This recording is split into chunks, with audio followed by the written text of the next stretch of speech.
Hi, this is Eyvette from My World of Metaphysics, and it gives me a pleasure to bring to you today Think and Grow Rich by Napoleon Hill, narrated by Earl Nightingale. Listen to this video all the way to the end, and I'm sure it would make changes in your life. If you're new to this channel, this is the Law of Attraction Metaphysical channel that brings you information that is easy to understand so that you can put it into your life.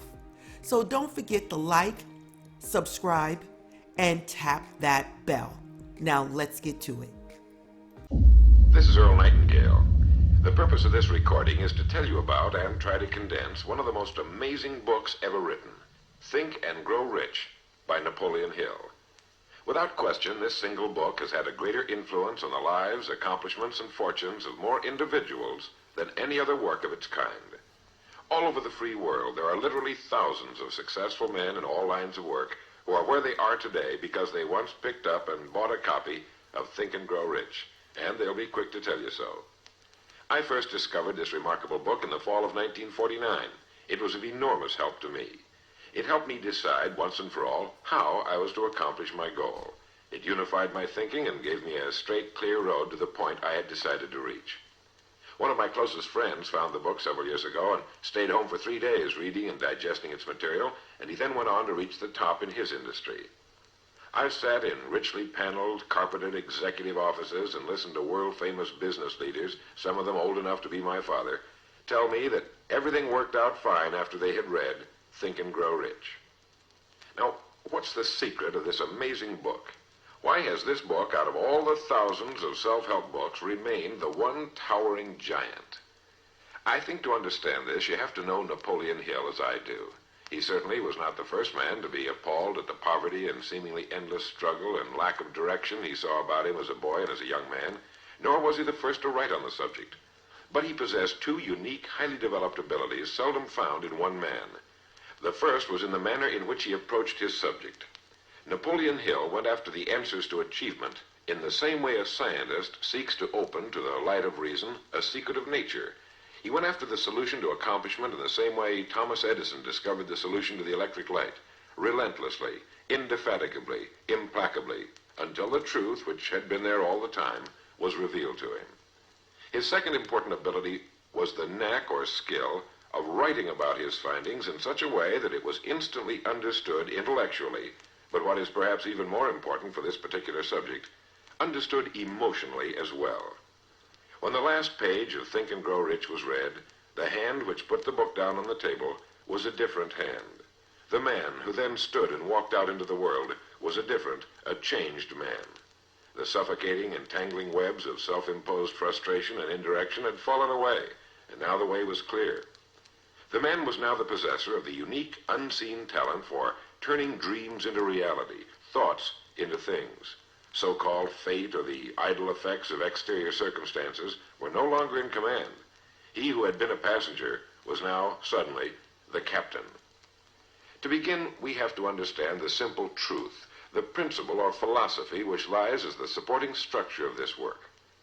Unless whatever it is you build is based on truth, you will end with the entire structure fallen and scattered about you like the armor of Homer's ancient warriors. It simply cannot stand. It cannot withstand the test of time.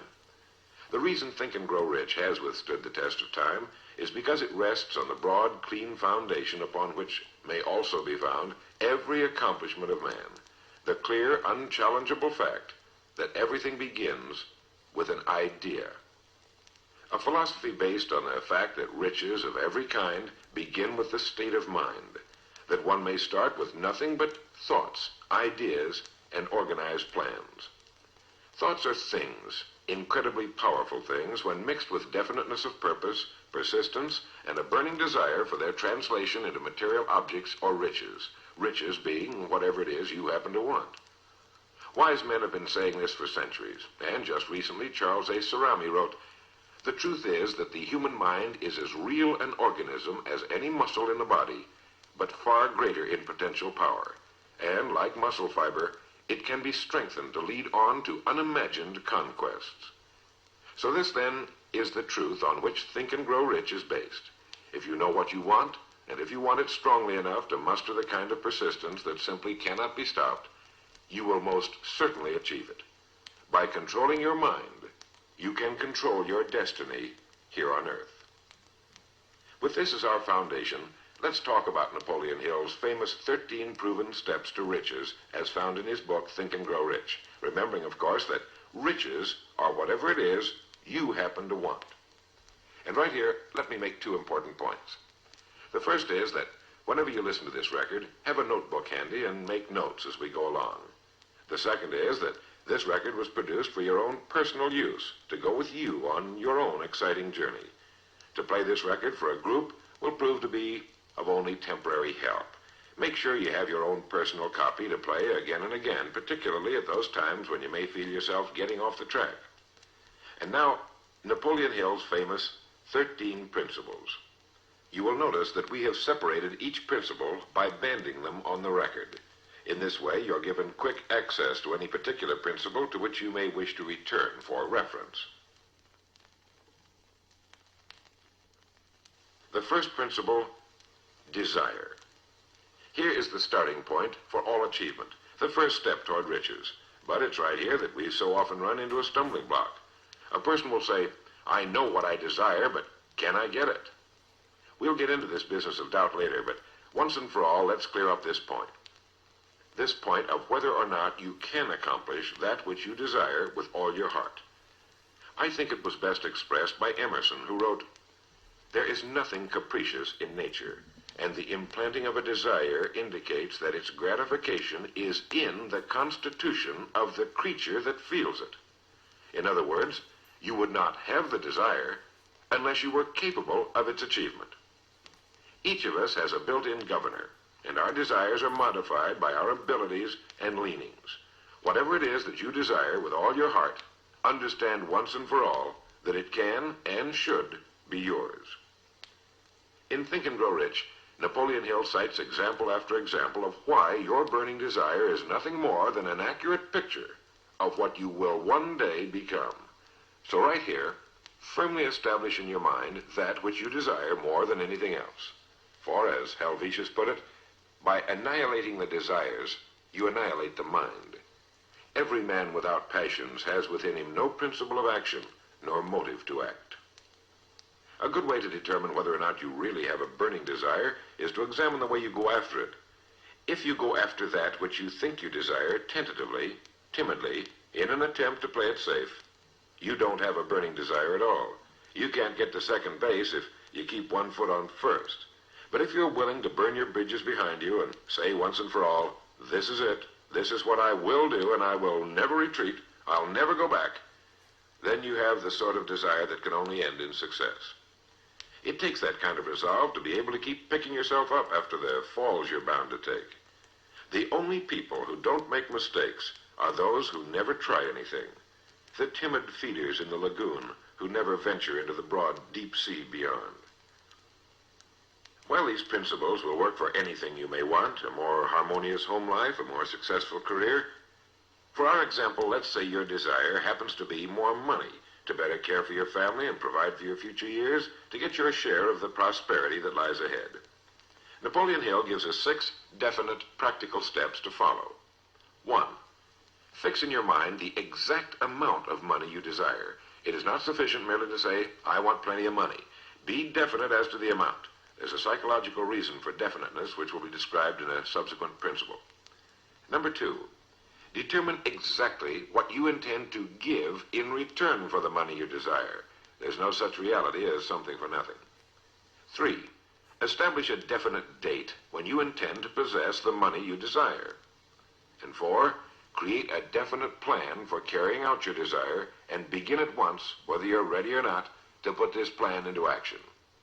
5, write out a clear, concise statement of the amount of money you intend to acquire, name the time limit for its acquisition, state what you intend to give in return for the money, and describe clearly the plan through which you intend to accumulate it. 6, read your written statement aloud twice daily, once just before retiring at night and once after arising in the morning. As you read, see and feel and believe yourself already in possession of the money, or whatever your goal happens to be. It's important that you follow these instructions to the letter. Play this part of the record over until you have it down to your satisfaction, for this is by far the most important of the 13 principles, and this chapter of the book ends with these words.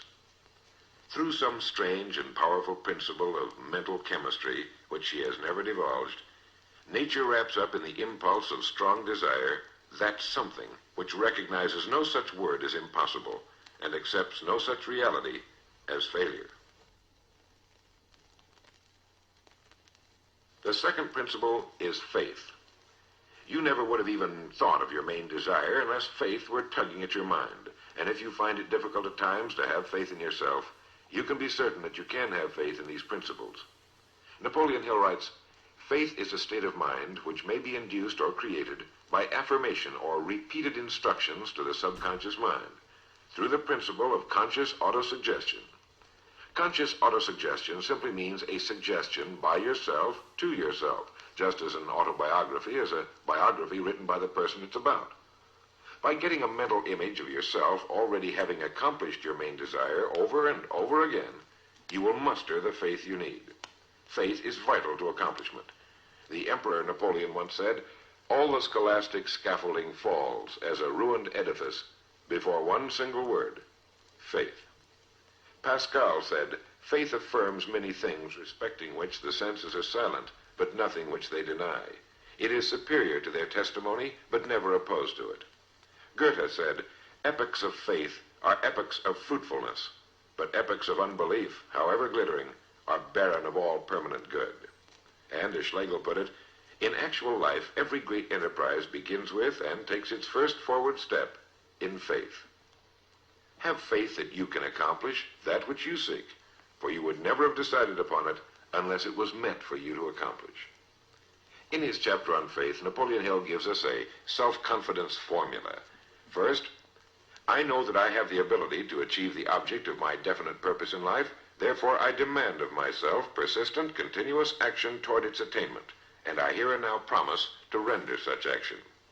Second, I realize the dominant thoughts of my mind will eventually reproduce themselves in outward physical action and gradually transform themselves into physical reality. Therefore, I will concentrate my thoughts for 30 minutes daily upon the task of thinking of the person I intend to become, thereby creating in my mind a clear mental picture of that person. Third, I know through the principle of autosuggestion any desire that I persistently hold in my mind will eventually seek expression through some practical means of attaining the object back of it. Therefore, I will devote 10 minutes daily to demanding of myself the development of self-confidence. Fourth, I have clearly written down a description of my definite chief aim in life, and I will never stop trying until I have developed sufficient self-confidence for its attainment. Fifth, I fully realize that no wealth or position can long endure unless built upon truth and justice. Therefore, I will engage in no transaction which does not benefit all whom it affects. I will succeed by attracting to myself the forces I wish to use and the cooperation of other people. I will induce others to serve me because of my willingness to serve others. I will eliminate hatred, envy, jealousy, selfishness, and cynicism by developing love for all humanity, because I know that a negative attitude toward others can never bring me success. I will cause others to believe in me because I will believe in them and in myself." In rereading Think and Grow Rich so that I could write this condensation for recording, I was forcibly struck all over again by this great chapter on faith, particularly the examples of how some of the world's greatest men have accomplished what appeared to be impossible through faith. The third principle is autosuggestion. Now, we've already touched on this. This chapter of the book tells us how, through repeated suggestion, the subconscious mind can be put to work for us. It is the faculty of being able to concentrate your mind on your burning desire until your subconscious mind accepts it as fact and begins to devise ways of bringing it about. Here is where hunches come from, sudden flashes of thought or inspiration, guidance. The instructions given in connection with the 6 steps in the second chapter will now be summarized and blended with the principles covered by Napoleon Hill's chapter on autosuggestion. First, go into some quiet spot, perhaps in bed at night, close your eyes and repeat aloud, so you may hear your own words, the written statement of the amount of money you intend to accumulate, or a careful reaffirmation of whatever your goal happens to be. the time limit for its accumulation, and a description of the service or merchandise you intend to give in return for the money. As you carry out these instructions, see yourself already in possession of your goal. For example, suppose that you intend to accumulate $50,000 by the 1st of January, 5 years from now, that you intend to give personal services in return for the money in the capacity of a salesman. Your written statement of your purpose should be similar to the following. By the 1st day of January, 19, whatever it happens to be, I will have in my possession $50,000, which will come to me in various amounts from time to time during the interim. In return for this money, I will give the most efficient service of which I am capable, rendering the fullest possible quantity and the best possible quality of service in the capacity of salesman of, and here describe the product or service you intend to sell or whatever it is you do for a living. It goes on. I believe that I will have this money in my possession. My faith is so strong that I can now see this money before my eyes. I can touch it with my hands. It is now awaiting transfer to me at the time and in the proportion that I deliver the service I intend to render in return for it. I am awaiting a plan by which to accumulate this money, and I will follow that plan when it is received. Second, repeat this program night and morning until you can see in your imagination the money you intend to accumulate. Third, place a written copy of your statement where you can see it night and morning and read it just before retiring and upon arising until it's been memorized. As you carry out these instructions, you are applying the principle of autosuggestion. The fourth principle is specialized knowledge. It is here that I think Napoleon Hill makes a very important point. Knowledge is power only to the extent that it is organized into a definite plan of action and directed to a definite end. To quote from the book, before you can be sure of your ability to transmute desire into its monetary equivalent, you will require specialized knowledge of the service, merchandise, or profession which you intend to offer in return for fortune. Perhaps you may need much more specialized knowledge than you have the ability or the inclination to acquire. And if this should be true, you may bridge your weakness through the aid of your Mastermind group. More on this later, but for now realize that you must learn all you can about your specialty. Set aside a definite time every day for learning more about what it is you do for a living. Take the courses that are offered on your subject and associate with men who know your business well. The fifth principle is imagination. The imagination is literally the workshop wherein are fashioned all plans created by man. The impulse, the desire, is given shape, form, and action through the aid of the imaginative faculty of the mind. It has been said that man can create anything he can imagine. As Napoleon Hill says and teaches, whatever the mind of man can conceive and believe, it can achieve. Man's only limitation within reason lies in his development and use of his imagination and subsequent motivation to action. The great leaders of business, industry, finance, and the great artists, musicians, poets, and writers became great because they developed the power of self-motivation. Incidentally, one of the best books ever put together on this subject, if not the greatest, is Success Through Positive Mental Attitude by Napoleon Hill and W. Clement Stone. I suggest you get a copy from your bookstore at your earliest convenience. If your bookstore happens to be out of the book, you may obtain a copy by writing to the address on the label of this record.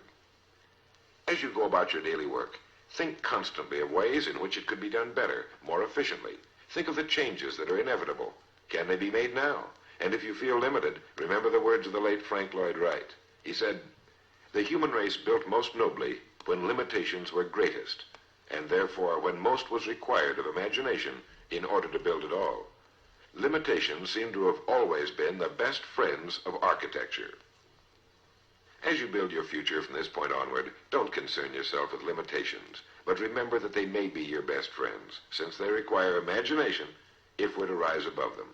And as Beecher said, the soul without imagination is what an observatory would be without a telescope. Now, if you'll turn this record over, we'll get to the sixth principle. The sixth principle is organized planning. You have decided on your desire, your goal. Now let's organize the plan for its accomplishment, right on schedule. Let me quote again from Think and Grow Rich. You have learned that everything man creates or acquires begins in the form of desire. The desire is taken on the first lap of its journey from the abstract to the concrete in the workshop of the imagination, where plans for its transition are created and organized. Earlier, you were instructed to take 6 definite practical steps as your first move in translating the desire for whatever you want into its physical equivalent. One of these steps is the formation of a definite practical plan or plans through which this transformation may be made. 1. Ally yourself with one or more persons, a group of as many people as you may need for the creation and carrying out of your plan or plans for the accumulation of the money you've established as your goal. Making use of the Mastermind principle. This is important. 2. Before forming your Mastermind alliance, decide what advantages and benefits you may offer the individual members of your group in return for their cooperation. No one will work indefinitely without some form of compensation, although this may not always be in the form of money. 3. Arrange to meet with the members of your Mastermind group at least twice a week, and more often if possible, until you have jointly perfected the necessary plan or plans for the accomplishment of your goal. 4. Maintain perfect harmony between yourself and every member of your Mastermind group. Keep in mind these facts. First, you're engaged in an undertaking of major importance to you. To be sure of success, you must have plans which are faultless. Second, you must have the advantage of the experience, education, native ability, and imagination of other minds. This is in harmony with the methods followed by every person who has risen above the average. Work at this until you have a well-executed, formal plan for reaching your objective. In this way, you're never confused or wondering what you should do next. Every morning you know exactly what you're going to do and why. It is in this chapter of Think and Grow Rich that Napoleon Hill gives us his 11 qualities of leadership. 1. Unwavering courage. 2. Self-control. 3. A keen sense of justice. 4. Definiteness of decision. 5. Definiteness of plans. 6. The habit of doing more than paid for. 7. A pleasing personality. 8. Sympathy and understanding. 9. Mastery of detail. 10. Willingness to assume full responsibility. And 11. Cooperation. The chapter on organized planning is one of the largest and most important in the book. It goes without saying that a man without a plan to follow is like a ship without a course. No place to go, with disaster a probability. The 7th principle, decision. The mastery of procrastination. To quote, accurate analysis of over 25,000 men and women who had experienced failure disclosed the fact that lack of decision was near the head of the list of the 30 major causes of failure. This is no mere statement of a theory, it is a fact. Procrastination, the opposite of decision, is a common enemy which every man must conquer. Analysis of several hundred people who had accumulated fortunes well beyond the $1 million mark disclosed the fact that every one of them had the habit of reaching decisions promptly and of changing these decisions slowly if and when they were changed. People who fail to accumulate money, without exception, have the habit of reaching decisions, if at all, very slowly, and of changing these decisions quickly and often. A definite objective makes reaching prompt decisions that much easier. Napoleon Hill gives many examples, one of which is the case of Henry Ford. One of Henry Ford's most outstanding qualities was his habit of reaching decisions quickly and definitely and changing them slowly. This quality was so pronounced in the late Mr. Ford that it earned for him the reputation of being obstinate. It was this quality which prompted Mr. Ford to continue to manufacture his famous Model T, the world's ugliest, but for the time, most practical car, when all of his advisors and many of the purchasers of the car were urging him to change it. Perhaps he delayed too long in making the change, but the other side of the story is that his firmness of decision yielded a huge fortune before the change in model became necessary, and the company is certainly none the worse for it today. When you make up your mind, stay with it. The majority of people who fail to make the grade are generally easily influenced by the opinions of others, easily swayed. They permit the newspapers and the gossiping neighbors to do their thinking for them. Opinions are the cheapest commodities on earth. Keep your own counsel when you begin to put into practice the principles we're describing here. By reaching your own decisions and following them, take no one into your confidence except the members of your mastermind group, and be very careful in your selection of this group, that you choose only those who will be in complete sympathy and harmony with your purpose. Close friends and relatives, while not meaning to do so, often handicap one through opinions and sometimes through ridicule. Thousands of men and women carry inferiority complexes with them all through life because some well-meaning but ignorant person destroyed their confidence through opinions or ridicule. If a decision is worth anything at all, it's worth sticking to until it's been completely worked. The eighth principle, persistence. Napoleon Hill defines persistence as the power of will. Willpower and desire, when properly combined, make an irresistible pair. Persistence to an individual is what carbon is to steel. In uncounted thousands of cases, persistence has stood as the difference between success and failure. It is this quality more than any other that keeps the majority from great accomplishment. They'll try a thing, but as soon as the going gets tough, they fold. Experience with thousands of people has proved that lack of persistence is a weakness common to the majority of men. It is a weakness which may be overcome by effort. If you're to accomplish the desire you've set for yourself, you must form the habit of persistence. Things will get dark. It will seem as though there's no longer any reason to continue. Everything in you will tell you to give up, to quit trying. And it's right here that the men are separated from the boys. It's right here that if you'll go that extra mile and keep going, that the skies will clear, and you'll begin to see the first signs of the abundance that is to be yours because you had the courage to persist. With persistence will come success.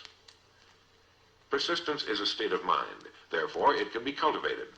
Like all states of mind, persistence is based upon definite causes, among them these. 1, definiteness of purpose, knowing what you want. 2, desire. 3, self-reliance. 4, definiteness of plans. 5, accurate knowledge, knowing that your plan is sound. 6, cooperation. Sympathy, understanding, and harmonious cooperation with others tend to develop persistence. 7, willpower. 8, habit. Persistence is the direct result of habit. The ninth principle, power of the mastermind. It is in this section that Napoleon Hill describes the importance of forming a group of individuals sympathetic to your desire. They may be individuals with similar plans. A mastermind group can be made up of 2 or more individuals. No 2 minds ever come together without thereby creating a third invisible, intangible force, which may be likened to a third mind. You may have noticed many times that by discussing something with another individual, you suddenly get good ideas as a result of this association. Ideas you would not have gotten without this association. The same thing happens to the other person. A lot of good ideas have been born in individual minds as a result of having met in committee. Associating with your mastermind group is not meant as a means of letting others do your thinking for you. Far from it. It is to stimulate your own thinking through the association with other minds. No one knows everything. The more sympathetic minds you get together, and by sympathetic I mean working for a common purpose, the more related information is going to be available. And great ideas are a combination of related information. So pick the member or members of your mastermind group with care. Make sure they're people you respect and who are hard-working and conscientious. You'll have a lot of fun, and you'll all reach your goals just that much sooner. The 10th principle could be called enthusiasm. That is, the enthusiasm that comes from the channeling of all bodily drives into positive, worthwhile outlets. It is in this chapter that Napoleon Hill describes the importance of the woman, the one and only woman, in the achievement of a worthwhile goal. It seemed quite significant to Mr. Hill that practically every great leader was a man whose achievements were largely inspired by a woman. When things get tough, and you can count on it, they will, you may be deserted by what you thought were friends. But if you've got a good woman, you'll never be alone. She'll be willing to start over again if necessary, and she'll give you the new enthusiasm that comes through her faith in you. Having someone to love is having someone to share your success and accomplishments, to give you the praise that all of us need from time to time. A man can become successful without a wife and family, but all the real joy is taken out of it. Take care of your wife and children as your greatest possessions. The 11th principle has to do with the subconscious mind. The subconscious mind consists of a field of consciousness in which every impulse of thought that reaches the objective mind through any of the 5 senses is classified and recorded, and from which thoughts may be recalled or withdrawn as letters may be taken from a filing cabinet. It receives and files sense impressions or thoughts regardless of their nature. You may voluntarily plant in your subconscious mind any plan, thought, or purpose which you desire to translate into its physical or monetary equivalent. The subconscious acts first on the dominating desires which have been mixed with emotional feeling, such as faith. Your subconscious mind works night and day. Through a method of procedure unknown to man, the subconscious mind draws upon the forces of infinite intelligence for the power with which it voluntarily transmutes one's desires into their physical equivalent, making use always of the most practical media by which this end may be accomplished. You cannot entirely control your subconscious mind, but you can voluntarily hand over to it any plan, desire, or purpose which you wish transformed into concrete form. No one knows very much about what we call the subconscious or unconscious mind. We do know that it is incalculably powerful and can solve our problems if we go about using it the right way. And the best way is to hold in your conscious mind as often as possible a clear picture of yourself already having accomplished your goal. You know what you want, define it clearly, and then project it on the motion picture screen of your mind. Hold it. See yourself doing the things and having the things you'll have when your objective will have been reached. Do this as often as possible as you go about your daily work, and particularly at night, just before you go to sleep, and the first thing upon arising. As you do this, your subconscious will begin to lead you in the most logical ways toward your objective. Don't fight it. Follow your sudden hunches, the ideas that come into your mind, knowing that it's your subconscious trying to get through to your conscious mind. If you'll keep at this, you'll be amazed and delighted by the wonderful ideas that just seem to come from nowhere. In the next principle, we'll talk some more about this sixth sense that seems to control the lives of the great men and women, but it comes from a systematic triggering of the subconscious mind. The lives of the great men and women, which seem miraculous to the average person, are nothing more than the fulfillment of their burning desires through the power of their subconscious minds. Time means nothing to your subconscious. A man could work steadily at his job for 40 years and not accomplish as much as is possible in 3 or 4 years through the proper working of this principle. Your subconscious mind cannot remain idle. If you fail to plant desires in your subconscious mind, it will feed upon the thoughts which reach it as a result of your neglect. Remember that you're living daily in the midst of all manner of thought impulses which are reaching your subconscious mind without your knowledge. Some of these impulses are negative, some are positive. You are now engaged in trying to help shut off the flow of negative impulses and to aid in voluntarily influencing your subconscious mind through positive impulses of desire. When you achieve this, you will possess the key which unlocks the door to your subconscious mind. Bulwer wrote, "The man who succeeds above his fellows is the one who, early in life, clearly discerns his object, and toward that object habitually directs his powers. Even genius itself is but fine observation strengthened by fixity of purpose. Every man who observes vigilantly and resolves steadfastly grows unconsciously into genius." The key word there is unconsciously. Know what you want. Decide once and for all that it will be yours. Remain steadfast on course, propelled by faith, and your subconscious or unconscious mind will do the rest. The 12th principle, as outlined in Think and Grow Rich by Napoleon Hill, has to do with the brain. If you had access to all the wealth in the world and took a penny, you would be doing exactly what you very probably have been doing in the use of your brain. Nothing in the world is more pitiful than the misunderstanding by the average person of the power of his brain and the minds to which it is connected, the conscious and the subconscious. You own in your brain the most marvelous, miraculous, inconceivably powerful force the world has ever known.